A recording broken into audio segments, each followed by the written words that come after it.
We have an obligation to every last victim of this illegal aggression because all of this carnage has been done in our name. Since World War II, 90% of the casualties of war are unarmed civilians, a third of them children.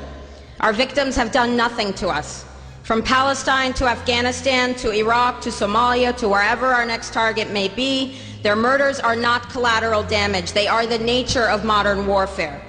They don't hate us because of our freedoms. They hate us because every day we are funding and committing crimes against humanity. The so-called war on terror is a cover for our military aggression to gain control of the resources of Western Asia.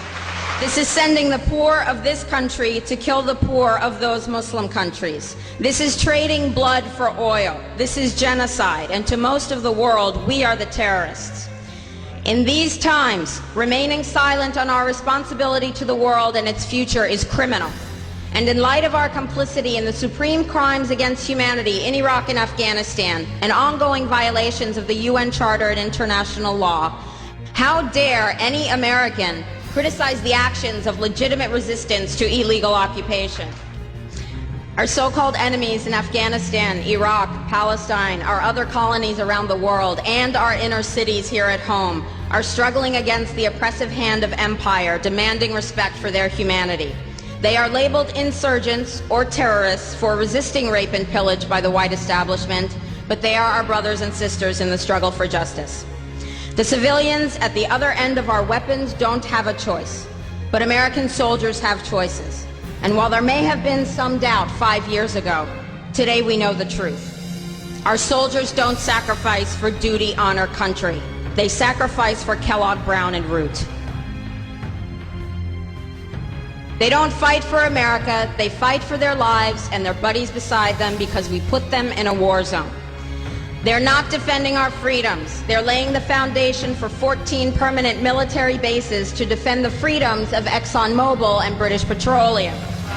They're not establishing democracy. They're establishing the basis for an economic occupation to continue after the military occupation has ended. Iraqi society today, thanks to American help, is defined by house raids, death squads, checkpoints, detentions, curfews, blood in the streets, and constant violence. We must dare to speak out in support of the Iraqi people who resist and endure the horrific existence we brought upon them through our bloodthirsty imperial crusade. We must dare to speak out in support of those American war resistors, the real military heroes who uphold their oath to defend the Constitution of the United States against all enemies, foreign and domestic, including those terrorist cells in Washington, D.C., more commonly known as the legislative, executive, and judicial branches.